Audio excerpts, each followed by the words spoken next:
मुगल बादशाह अकबर के पास हिंदुस्तान की बादशाहत थी, लेकिन जिंदगी के 27 बसंत गुजरने के बाद भी एक गम बना रहा उनका। अकबर को औलाद नहीं हो रही थी। 2 बेटे पैदा भी हुए, हसन हुसैन, लेकिन वो सिर्फ 1 महीना जिंदा रहे। आईन अकबरी में अबुल फजल लिखते हैं कि राजस्थान प्रवास के दौरान अकबर को पता चला कि अजमेर में ख्वाजा मोइनुद्दीन चिश्ती की दरगाह है, जहां हर मन्नत पूरी होती है। अकबर ने मन्नत मांगी कि अगर एक बेटा हो जाएगा तो अजमेर पैदल आकर सिर झुकाएंगे। बेटे की ही चाह में अकबर आगरे में शेख सलीम चिश्ती से भी मिले, जो सूफियों की चिश्ती परंपरा से ताल्लुक़ रखते थे। अकबर उनसे एक बार मिले और फिर उनके पास जाने लगे। एक दिन अकबर ने सलीम चिश्ती से पूछा कि मेरे कितने बेटे होंगे, तो सलीम चिश्ती ने जवाब दिया 3। ऐसा ही हुआ भी। कुछ साल बाद अकबर को एक बेटा पैदा हुआ। सलीम चिश्ती की कृपा मानकर अकबर ने अपने बेटे का नाम रखा सलीम। यही सलीम आगे चलकर जहांगीर के नाम से जाने गए।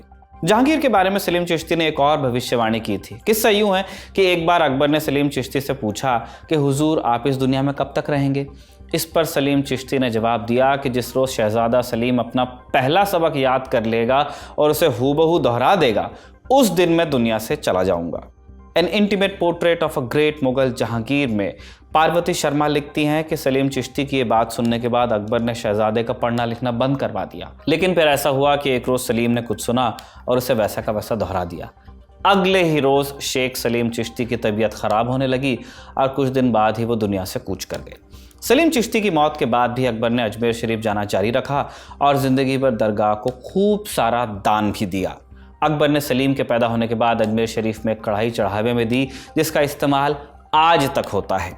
नमस्ते, मैं हूं निखिल और आप देख रहे हैं तारीख, जिसमें आज हम सुनाएंगे कहानी अजमेर शरीफ दरगाह की। राजस्थान का अजमेर ज़िला है और यही मौजूद है भारत में सबसे प्रसिद्ध सूफी दरगाहों में से एक अजमेर शरीफ, जिसके बारे में मान्यता है कि तमाम दुआएं यहाँ पूरी होती हैं। यहाँ प्रसिद्ध दार्शनिक और सूफी संत ख्वाजा मोइनुद्दीन चिश्ती का मकबरा भी है। मोइनुद्दीन चिश्ती मुस्लिम और गैर मुस्लिम दोनों के बीच प्रिय थे, इसलिए आज भी हर साल लाखों लोग यहाँ आते हैं, मुसलमान भी और दूसरे धर्मों के भी। ये लोग यहाँ आते हैं, पूजा अर्चना करते हैं, चादर भी चढ़ाते हैं। साल 2024 के जनवरी महीने में प्रधानमंत्री मोदी भी अजमेर शरीफ में चढ़ाने के लिए एक चादर भेंट कर चुके हैं। इतिहास में चलेंगे तो ख्वाजा मोइनुद्दीन चिश्ती के बारे में सटीक जानकारी उपलब्ध नहीं है। मान्यताओं के अनुसार उनकी पैदाइश ईरान के शहर सिस्तान में हुई थी, लगभग 1141 ईस्वी के आसपास। बहुत कम उम्र में माता पिता की मौत के बाद वो आध्यात्म की तरफ मुड़े। सिस्तान से वो बुखारा गए तो अपने समय में एक बहुत बड़ा ट्रेड सेंटर ये शहर हुआ करता था। बुखारा आज के उज़्बेकिस्तान में पड़ता है। उज़्बेकिस्तान में उनकी मुलाकात चिश्ती ऑर्डर के संत उस्मान हारूनी से हुई और मोइनुद्दीन उनके शिष्य बने। दोनों ने मिलकर मक्का और मदीना की यात्रा की। कहानी कहती है कि यात्रा के दौरान एक बार मोइनुद्दीन चिश्ती को सपना आया। सपने में दिखाई दिया कि प्रॉफेट मोहम्मद उन्हें दिल्ली जाने को कहते हैं। यहाँ से मोइनुद्दीन चिश्ती की हिंदुस्तान तक की यात्रा शुरू होती है। 12वीं सदी के अंत के आसपास वो दिल्ली आते हैं और फिर अजमेर जाते हैं। अजमेर में उन्हें एक नया नाम मिला, गरीब नवाज, यानी गरीबों का भला करने वाला। धीरे धीरे उनका नाम होता गया और दूर दूर से लोग उनके प्रवचन सुनने आने लगे। अपने जीवन काल में ही मोइनुद्दीन चिश्ती का नाम दिल्ली तक फैल गया था। उस ज़माने में बहुत बड़ा डिस्टेंस होता था अजमेर से दिल्ली का, और अगर अजमेर में किसी संत की ख्याति दिल्ली तक है तो आप अंदाज़ा लगा सकते हैं कि कितने मशहूर हो गए हैं। 1236 में उनकी मौत के बाद अजमेर में उनका मकबरा बनाया गया, जिसने आगे चलकर दरगाह का रूप लिया। अजमेर शरीफ शुरुआत में एक छोटा सा स्ट्रक्चर हुआ करता था और समय के साथ अलग अलग लोगों ने यहाँ पर निर्माण कराए, जिनमें एक नाम है मांडू के महमूद खिलजी का भी। खिलजी मालवा सल्तनत के सुल्तान होते थे। मांडू के सुल्तान ने यहाँ एक मस्जिद भी बनवाई। मुग़ल बादशाहों के दौर में भी यहाँ बहुत से निर्माण हुए।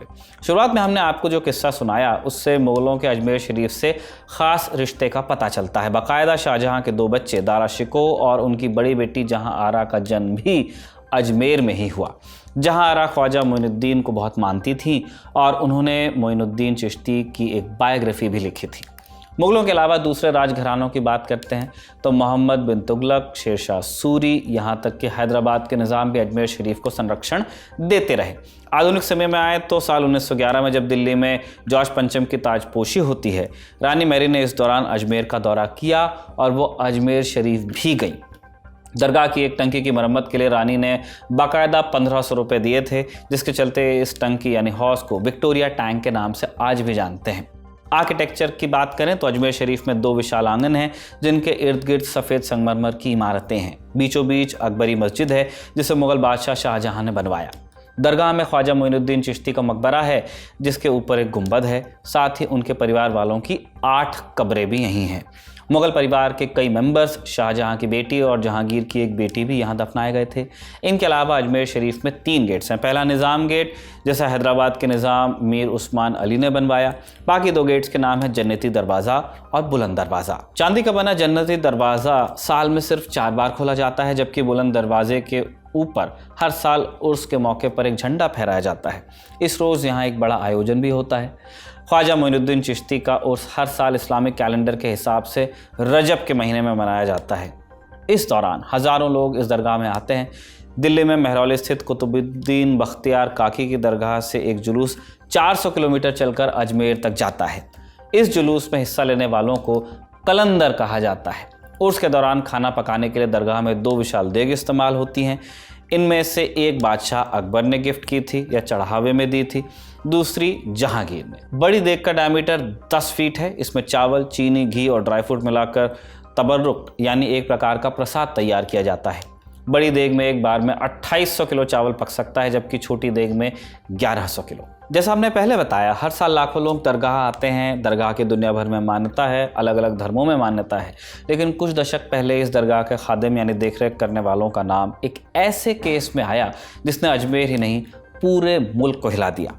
अजमेर दरगाह की रखवाली करने वाले परिवारों को खुद्दाम ए ख्वाजा कहा जाता है। खादिमों के परिवार से आने वाले 3 लोग, फारूक चिश्ती, नफीस चिश्ती और अनवर चिश्ती का नाम साल 1992 में एक रेप केस में आया।